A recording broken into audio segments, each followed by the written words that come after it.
Failing's not an option, and dad is not a noun, not at all. Welcome to another episode of Dad is Not a Noun. My name is Ishmael, changing the narrative for men of color and fatherhood, as well as changing the narrative on the things I care about. And I have a special guest with me. He's an author. He has a book coming out real soon called The Life of Cotton. I have the one and only Jacob Cotton from foster care, trauma to triumph. Brother, how you doing, brother? I'm all right, man. Thank you so much for having me, man. I appreciate it, man. Yes. No. I like that. From foster care to triumph.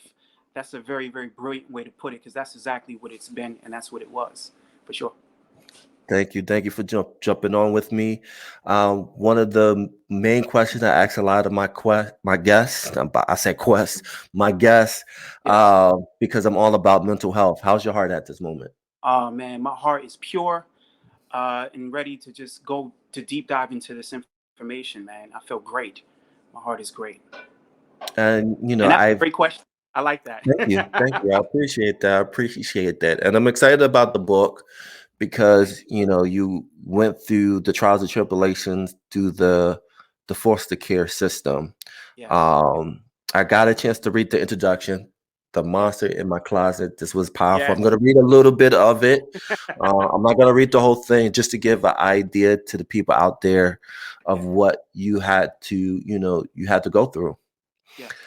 I am a man with many monsters in my closet and dare to challenge my insecurities. I believe many people live and fight every day with their monsters. Yeah. The difference is some of us are willing to talk and others remain silent. I like that. And I'm not going to read it all because I think when people buy the book, it's definitely going to hook you in. Yeah. So like, what made you feel like you didn't want to be silent anymore? Because I think that's a big question. Yeah. That's a great question. When you're a foster kid, a lot of the time, you're overlooked. People don't expect you to tell the truth, and sometimes it can be embarrassing to tell the truth. About being abused as a child. That's something that even as an adult, you're not really comfortable talking about. It was very, very difficult for me to tackle those monsters. In fact, I was already done with foster care before I even decided to even look inward and say, man, can I really talk about this stuff? This is stuff that, I'm going to carry with me to my grave. I can't tell anybody, about, growing up in harsh environments with brutality and all of that abuse. But I knew I had to talk about it. I knew it was a story to be told. I looked around me. A lot of my siblings gave me a lot of strength and courage. And I know for years they wanted to tell their story. So I said, you know what? Why not tell all of our story? But first, I have to expose myself, and I have to be able to take in all of this stuff in efforts for me to give it to the world. And that's what I did. And let's start from the beginning. Like, what happened that led you and your siblings to the foster care system? Yeah, so basically, my mom lost all five of her children. She was a crackhead, you know what I mean? She was a heavy drug user, and ended up losing all five of her children, and that was pretty much it. And we were just thrown into into foster care, pretty much. Yeah, my mom was And on drugs. Yeah, and the one thing I can't calculate in my head is like, where was the intervention to help your mom, yeah. to get her to get off the drugs and um, be more of a productive citizen so she can get her kids back. Yeah, that's an interesting thing. I don't think there was any intervention. It was the 80s, the crack epidemic. I'm sure people heard about it. If you haven't done your research, do your research. But that was a real thing. I'm a product of that. My siblings and I are a product of that. Our mother was, she, was a victim of drug use. And, you know, uh, there was no intervention. The intervention was, you lose what you have and you work hard to get it back. You might get it back or you might not. And that was the case with us. She wasn't able to retain us. She wasn't able to get us back. There wasn't any safety blanket. There were no one she could talk to that could help lean her off the drugs. She just had to lose everything and rebuild.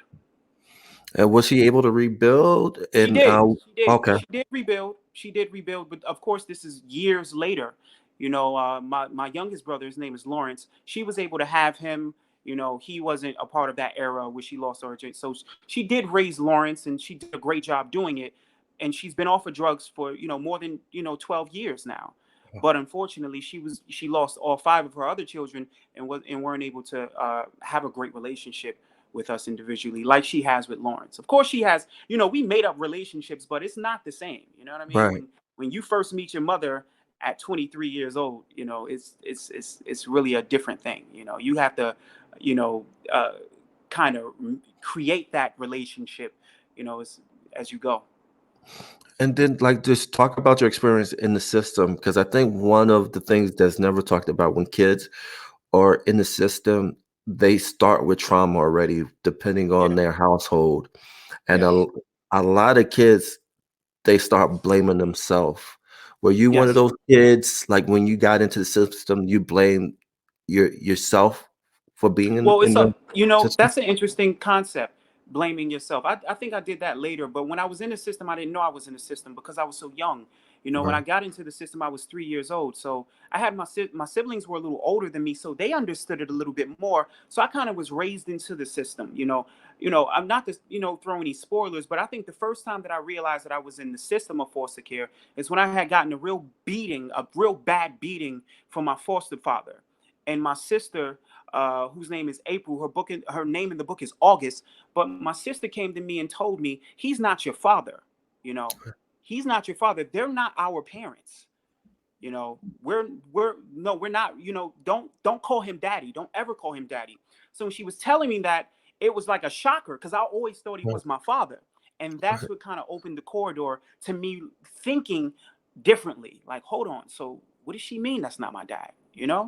So that's what made it really start, you know, looking inward. And like, just talk about your experience in the system. Again, like you're going through so much. I know it had to Yeah, be like some yeah, fights, maybe. I know it like, and yeah. then all on top of it, you're separated from your siblings. Um, Yeah. but yeah, Well, just let me talk go about in that. about that. Let me go in about that. For initially, my siblings and I were all together. We were in a Okay. foster home in Newburgh, New York. In the book, I call it Newberry. But we were all together at one point. So a lot of, when you're young and you're in foster care, and you're in an abusive household, you really see even though you're going through abuse, you see it you see your older siblings get the real abuse before you even know what abuse is. Because you know Right. people are mean to you. You know people, Yeah. they, beat you up, they smack you upside the head, you get beatings here and there, but you really don't know the essence of abuse until you see someone else get abused. For me, that was sisters. When I started to see, and they were older than me, and I always looked up to my sisters. I always looked at Yeah. them as older and stronger and big. When they Right. were getting abused, that's when it really hit me like, hold on, these are my protectors. These are the Right. people that I look up to, that I love. When I'm, when I'm trying to go to sleep at night, and I'm, when you're a kid, you're afraid of the dark. I'm afraid of the dark. I'm running into their room. They're Right. hugging me, kissing me, telling me everything is going to be all right. And now they're getting the worst brutality that I've ever seen. So that was really the hard part. Me being abused, I didn't know I was being abused until later. But seeing them get abused was worse. Wow. Yeah. And talk about the trust factor, because I know when you're in that system, you see a lot of stuff go Yes. down to you personally and to your sibling, like trusting of authority figures. How was that like? Because I know you see all these adults doing these bad things. It's like Yeah. like that mindset, like you don't trust anybody. Like give me a little Yeah. bit more insight about Yeah. that. You hitting the nail on the head, man. But how can you, trust can land you in a dark place. When you come from where I come from, you can't trust that foster parent. You can trust your siblings. So my trust was more along my siblings because I knew that they loved me. They guarded me, they protected me a lot of the time. But when it came to my foster parents, I couldn't trust them. They have proven to me that they were the monsters that I'm talking about. They weren't. When we talk about monsters, and I talk about this in the book, when we talk about monsters, people automatically assume this fictitious character, Right. but they're real monsters, real life, man. They're people who they don't walk on all fours. They're Right. not the monsters that you see in the movies, but they are monsters in spirit. They come off to be well-groomed people, but when they have you alone and the agency turns its back, their mission is to get all the money they can get and treat you like garbage. So as it comes to trust, for a long time I didn't trust anyone. I didn't trust anyone. No, And and aside from how my was siblings. And how was Yeah. like the education aspect of the foster system for you and your siblings? um Like like yeah, like going to say that again. school and things like that. How was like the education aspect of being in foster? Like were you able to go to school, regular schools? How was that like transition for Yeah. you guys from going to Yeah. school, then going back into the system? Like how was that like for you? Yeah, that's interesting. When I would, the book is different stages. So let me just break down perspective. The book is based on four different foster homes. I was in Right. four different foster homes from the age of 3 to 21. So it's different. As you get older, you go through different experiences. So Right. school would be I would say more or less, like the changing from schools that happened when I was around 11, 12. So that Mm, was very difficult and very different. um but I was fortunate to at one point or another go to a foster home where I had two parents. I had a mother and a father, so they instilled a lot of great values in me and my brothers, and really pushed education and were very serious about education. But they had their demons as well. right. They were very great with disciplining, but they didn't have any compassion. So at the same Mm, token, while they were to get us to follow directions, they didn't show us how to love. So right. that was a issue. As far as the education and foster care, it's just like everybody else. You go to school. I went. I think back in the earlier days when I was a child. My sisters were really the ones who prepared me for school. They taught me to write, how to read. It wasn't my foster parents, it was my sisters. So shout out to them. And how was it like making friends? Did you make any friends? Was it hard to make friends? Well, in my earlier years, when I was in Newburgh, New York, I went to practically an all-white school, so it was very easy for me to make friends. One thing about white people, when you're black, athletic, and talented, I was really good with art. I Right. was like really, really, really ahead of time with art. That was something that I learned. I was gifted at an early age, and so I brought that to school. When you're gifted, white people love you, man. I remember being in second grade and just drawing pictures, and all the white kids would stand around me and just marvel. They would just be like, "Oh Right. my God, he's so gifted. He's so good. Oh, Cotton, you're so great. How did you do this?" So, it was very easy when you're black and athletic and talented. It's very easy to make friends. At least it was for me, you know. Right. Yeah. So yeah, it was always easy for me to make friends. Yeah. No, and Of that's good course, that they didn't know anything. They didn't know what I was going through at home. You know what I right. mean? Like, I was going through all hell at home, but none of them knew. It wasn't, see, one thing in foster care, and I know a lot of people who come from that system will understand, especially when you have siblings and you have those real cruel foster parents. What they'll do is they'll put that, this out, y'all don't want to be separated, as this Right. mantle to control you. So don't go tell nobody what's going on, because y'all don't want to be separated, do you? So it's like, Mm, want to be separated from your siblings. These are the people you know and love, and who love you. So you'll do anything to stay with them. So a lot of right. time I didn't go to school saying anything about what was going on at home.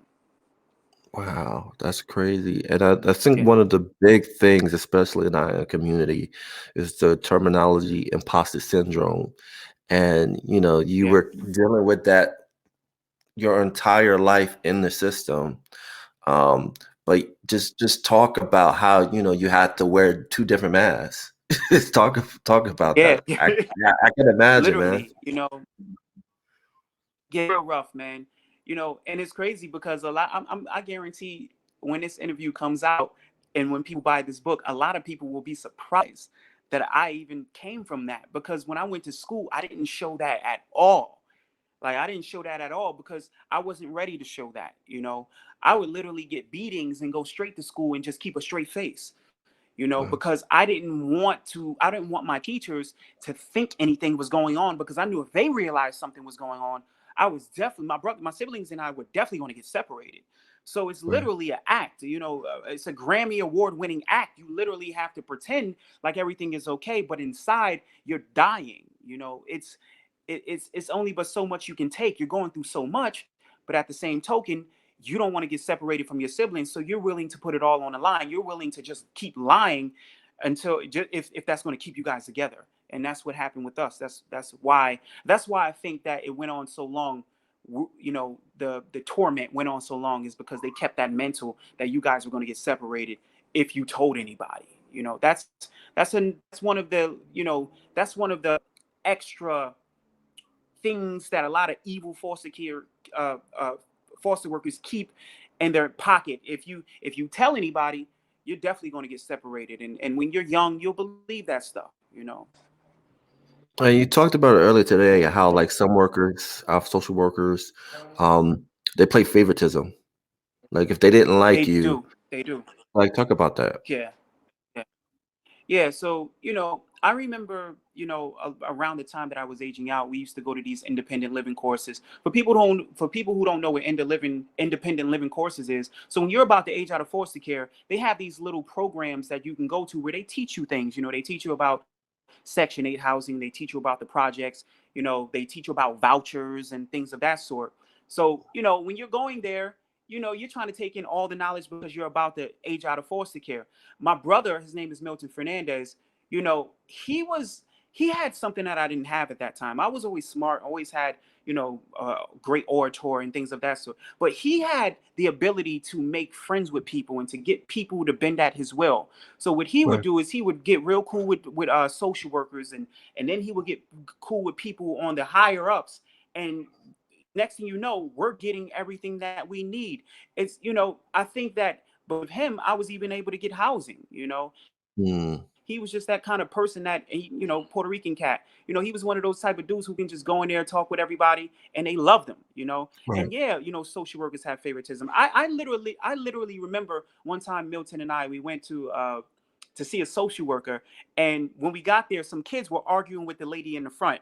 These were some unruly kids. We knew the Right. difference. When you're in foster care, you know the difference. The kids who yearn for attention, and they just Right. go in there starting problems just to turn it all up. And then you Right. have kids who are real serious. They want to age out. They want to get their housing. They're not playing. You know what I'm saying? Yeah. They know, the social workers know the difference, you know? So the kids were in there being unruly. And I remember, seeing the lady in the reception is that she's looking like, oh my God, like these dudes are getting on my nerves. And when Milton and I went in there, the lady at the receptionist desk stopped talking to them. And literally, Junior, he just looked at the lady and she said, oh, you can go through. Now, they might not know what just happened. I Right. knew what just happened, right? They got tossed to the side. And should they Wow. had been? No, no, I don't think they should have been. But No. this is the favoritism that I'm talking about, right? And when we went in there, Milton worked his magic. We got to speak to who we got to speak to, and it went on. But thinking back, I'm like, dang, just because these kids are unruly don't mean that they don't deserve housing. Just Right. because they're unruly, you don't know these kids' predicament. You don't know Right. why. These kids might need psychiatry. They might need therapy. They're Right. going through things and expressing themselves in the way that they think is best. A lot of the times it wasn't the right way, but when you feel like you're being taken advantage of, Yeah. what is the right way? You know what I Right. mean? So I understood why they were doing what they was doing, but I also understood how making friends in social work and foster also got you certain amenities, certain things that you needed. And I think the messed up part about that is those kids. I don't know their story, but I would bet a good money a lot of those kids dealt with some trauma, and that Yes, social yes. worker like, oh, they get on my nerves. I don't want to deal with Right, them. right. And that's what Yep. they've heard. That's all they're hearing, and their way to react is to rebel because Yes. no one wants to pay them any time or try to figure Yep. out like what's wrong, like and things like that. Yes. And it's just crazy. But just talk about how the system is set up to Yeah. keep when you get out of the foster care system, when you age out, that is set up for you to be dependent instead of being independent. Yeah. Yeah. So when I went to the independent living courses, they didn't teach us really much of anything. They taught us how to be dependent on social services. They taught us about SNAP. They taught us about food stamps. They taught us about Section 8 and how to get a voucher. They taught us about the projects. They didn't teach us how to build anything. They didn't teach us how to get a credit card. They didn't teach us Right. about a checkings account. You know, they didn't teach us about purchasing your first home. You know, they didn't teach us, in my opinion, they didn't teach us things that far outlasted foster care. It's almost Right. like they was just taking you off of one system to put you on another system, you Mm, know. And as I was telling you before, I learned about a credit card from a female I was dating, who, she worked in a bank. I remember we were out for dinner. I didn't know what a credit card was. right. I'm 23 years old. I don't know what a credit card is. That sounds blasphemous now, but I didn't. No one taught me about a credit card. So I'm out for. Yeah. I'm out. We're out for dinner, and she's like, "Oh, do you have a credit card?" I'm like, "What you mean credit card? I don't have a credit card." And Right. she's like, "Oh, okay." So she paid for dinner, and then after we speak, she's like, "Oh, you don't have a card?" I was like, "Well, I don't know." I had to be honest with her, and that was Right. the hard part. We were dating, and she never known I didn't have a credit card. I had to Wow. be honest. I said, "I don't know what credit is," Mm. and she looked at me and she said, okay. I think at that point she realized what she was getting into. She said, okay, well, I gotta go through everything with you now. Now I gotta see what's going on. I want to help you. I want to get you on this stuff because this is stuff that you need. And I'm thank God she taught me those things. Yeah. And it's just crazy how, you have a system in place that just don't give kids um the basic things in life, like the things that you need Yeah. to learn as you get into adult. Because unfortunately, Yeah. numbers don't lie. You have a percentage of kids that's homeless because they're trying to run Yes. away from the system because they feel like the system is not there to help them. Yeah. Because they It's look at oh them my as a God. number. They look at them as Yeah. Yeah. numbers. Well. Yeah. Well. Let me just be clear. I know those kids. I'm friends with a few guys who got nothing out of foster care. They didn't get housing like I did. They were decent folk. They weren't like the unruly kids. They just weren't. No one told them about it. So when they were, when they exiled foster care, when they were finally done, they just didn't get housing. I have a friend right now where I was just speaking to him last week, and we were talking about it. Like, man, you didn't even give you an apartment, and you was, they just took everything from you. Had people getting paid off of your behalf, and people are making money, but you come out of the system broke. You have nothing. You know what I mean? It's a in a sense, it's a real dirty game. Not all of us get to certain things that we need, but at the end of the day, you have to figure out what they have in store and you can think that one of the biggest things. Just know what you're entitled to. I didn't know what I was entitled to. I had to figure out the hard way. I think most kids don't really know what they're entitled to. I think most kids don't know that you can get 2 years paid college. They'll just pay 2 years of college. All you got to when I was young, I spoke to one of my boys. He told me different, but when we were in foster care, you had to have a 3.0 and they'll pay 2 years of college for you. Now my boy told me it's a 2.0. Wow. So find out what's entitled to you. And once you find that out, find out all the other perks that you get. Because the reality is, man, when kids are funneled through this system, if you don't know what you're entitled to, man, they're not going to tell you. They're not going to tell you that you're entitled to anything, because, there'll be another kid coming in the system. Well, get rid of you. We'll get another one, because you're just a number, unfortunately. And that's a Just a reality. number. But just talk about your triumph story, because you are one of the ones that made it through the Yeah, system. I did, man. I mean, made it as I wrote the book. I wrote the book because I thought I made it. I thought I did. I turned out to be a productive member of society. I thought that I wouldn't have to live with those monsters. But when you're in that system, and even when you age out and you're hitting levels of success and you're doing your thing, you got to still go back there. A lot of people get therapy. I didn't get therapy, so writing the book was a form of therapy. I still need therapy. You know, but the triumph is, I made it out without having mental illness, man. Mm. I was able to attain my able to attain 3.5 years of college. You know, I was able to make it out, and not feel like a victim. You know, I was able to, make great relationships with people and make good connections with people, and not feel like the system got the best of me and just chewed me up and spit me out. I was able to survive. You know, I was able to make good of myself. I was able to pick myself up and make something of myself. Uh, I wouldn't be the person that I am without making the relationships that I made. You know, I'm just fortunate. I don't look at myself as a success story. I look at myself as more of a person who just made the right connections and just started uh, digging deep and dealing with those monsters in my closet and feeling Right. like, well, if I didn't deal with that, these things were going to eat away at me and destroy me. I've seen so many people with mental health issues, man. This stuff is real. It's no joke, Right. man. We all have monsters. It's just that like I said, some of us are willing to talk about it and some of us Right. aren't. But you see the people who aren't, they not looking too good, man. We got to be able to Yeah. talk about it, especially in our community. We Definitely. already carrying generational trauma, already Yeah. carrying it, man. You can look at the behavior that we're showing. That can show you that it's generational. Some of this stuff, even about me, I remember I never got to meet my real father, but I remember people talking about him. And they would Right. just pin things on me that I didn't even know about him. And you act just like your father. I'm like, what are you talking about? I thought I act like me. What are you talking Right. about? Man, when you do that face, man, your father used to do the same thing. I never met this Wow. dude. But Wow. somehow, some way, his energy passed over to me. And I Right. never even met him. So generational Wow. trauma is real. I'm even told that I have a temper like him. I never met the guy. Wow. So if people think that it's not real, it is real. It is real, because hurt people hurt people. It is true.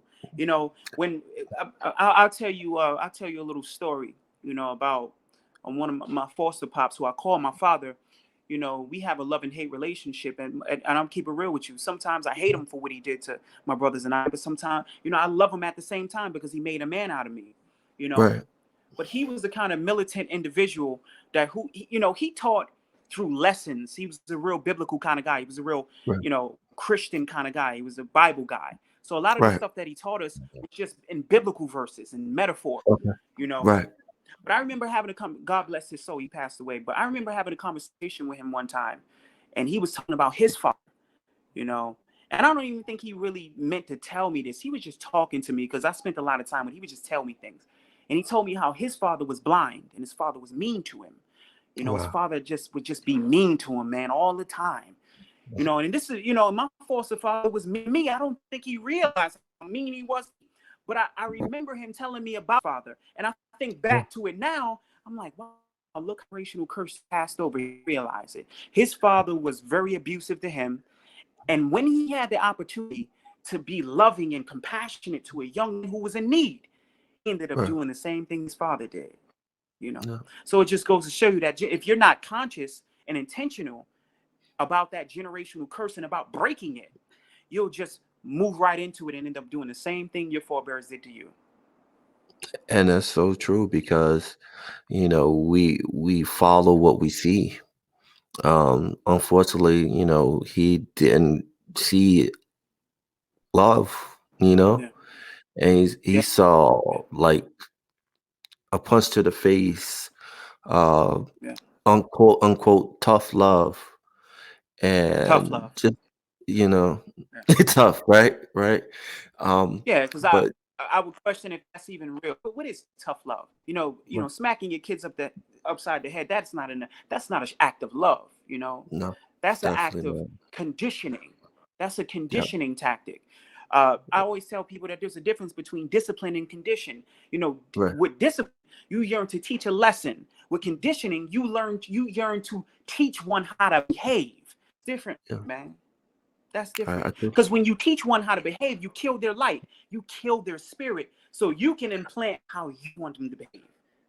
And Yeah. that's a, you know, I remember having a conversation with you, and we were talking about, being a daddy. I'm a father, Yeah. of a Hmm. 19-month-old, beautiful, beautiful, black, brilliant baby, and when I do my father, when I'm fathering her, I'm consciously understanding, whatever I do with her, I want her light to shine through. Right. I don't want her to do what I want her to do. I want her to Right. do what she wants to do. I just want to guide her. Right. Is that so hard? Why do we see the problem with our community is we focus so much on disciplining, conditioning, while we're killing the light of our Yeah. children. Yeah. We're killing their Definitely. light because we want them to act and behave the way we want them to behave. But is that Yeah. really how do you know your children when they're just acting and behaving in front of you the way that they know that you want them to behave? No, True. man. So in a sense, with my foster father, he taught me everything that I didn't want to be as a parent. Right. So I love him for that. I know it's a twisted dichotomy. Like, how can you love him for showing you everything not to be? But if he didn't show me not to be like that, I probably Right. wouldn't be the man I am, and I wouldn't be the father that I am. Now I'm consciously and intentionally showing compassion to my daughter because I know he didn't do that. He had the opportunities, but unfortunately, his father didn't show him love and compassion. Right. So he didn't know what that looks like, Right. to a certain degree.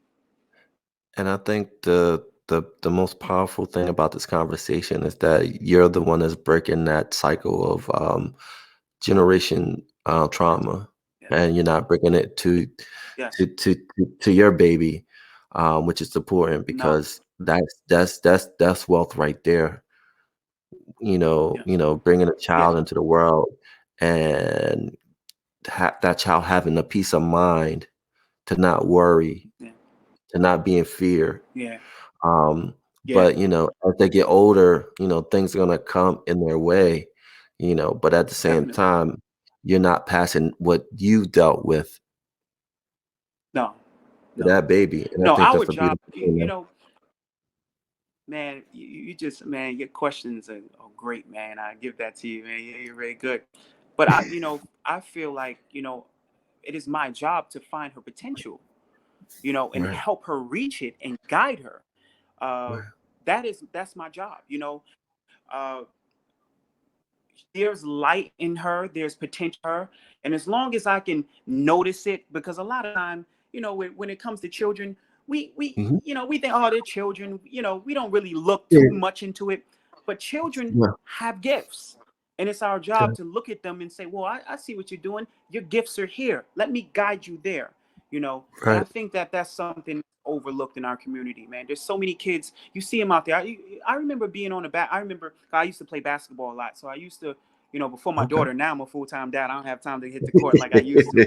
But I remember being on the court and seeing little kids on the court by themselves. Right. Young little boys on the court by themselves, man. These kids like 11, 12 years old on the court Yeah. by themselves.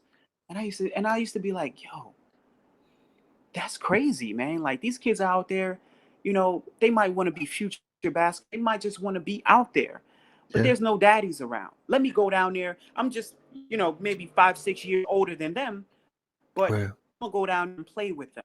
You know, Right. in our community, you'll see this kind of act of young people helping to raise young people. That's a common thing.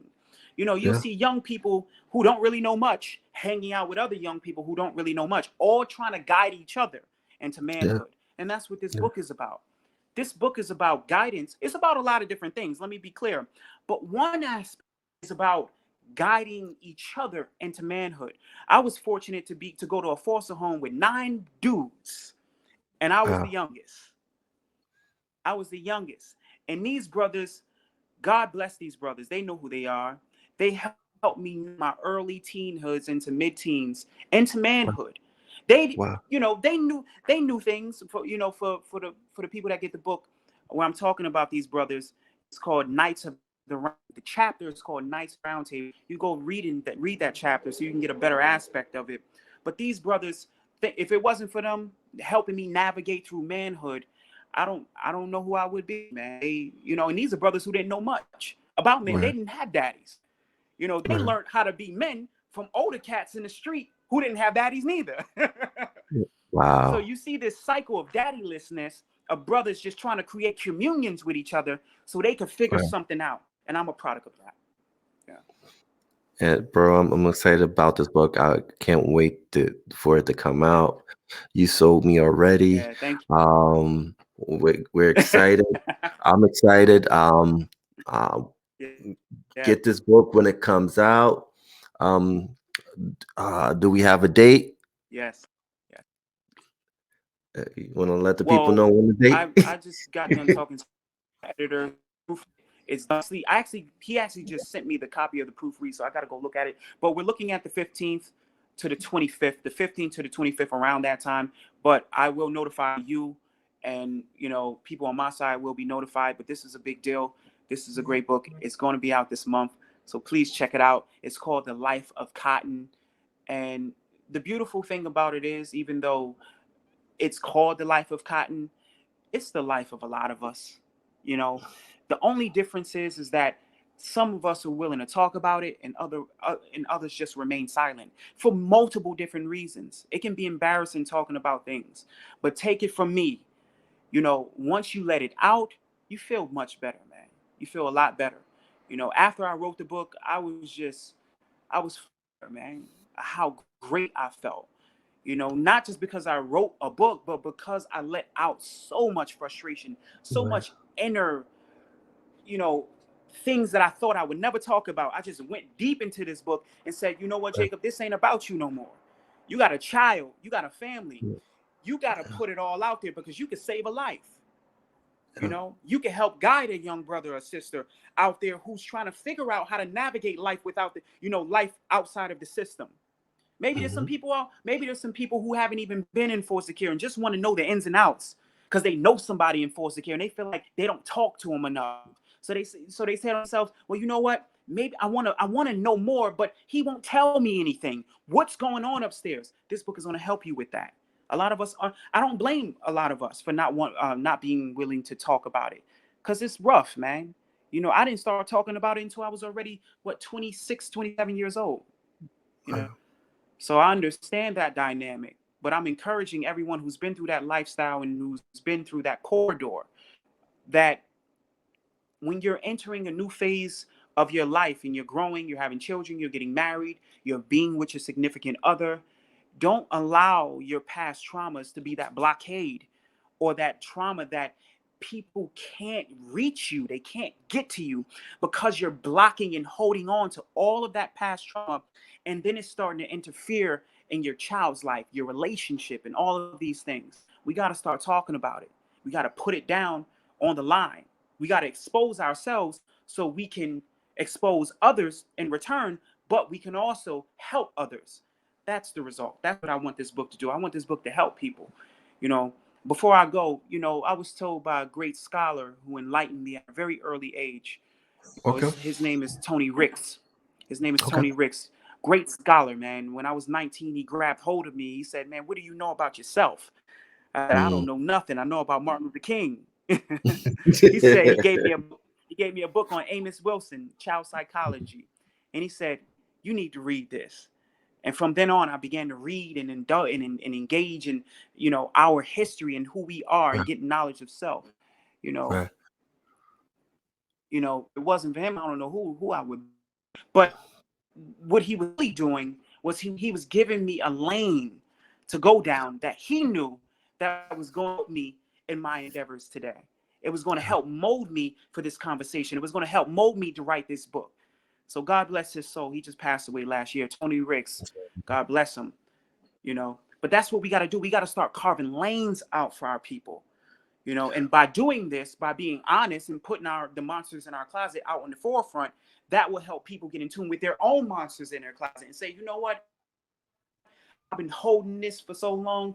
I got to talk about this with my significant other. I got to tell my children about this. They might feel like I'm holding something back. They might feel like I don't talk about something, or maybe I'm coming off as, or maybe I'm being off-putting and I'm not the nicest person sometimes. They don't know that you carry on that trauma. You're holding on to it. You're not talking about it. So hopefully this book will do that. It'll help people talk about these things. We got to talk about it. Definitely, definitely. And I'm definitely going to have you back on to dig Thank you, deep brother. into this book when it release. Just to Yes, let the yes. people know when the book comes out, the link will be in the description below. Brother, thank you for Thank coming on. This was a great conversation. When the book drops, you. you will know when the book drops. Again, the link will be there. This has been another Thank you. amazing conversation on the podcast. Like, subscribe. Right. Also, check me out Yes. on iTunes, Spotify, and all your audio podcast platforms. You'll find me there. And we're out. Peace.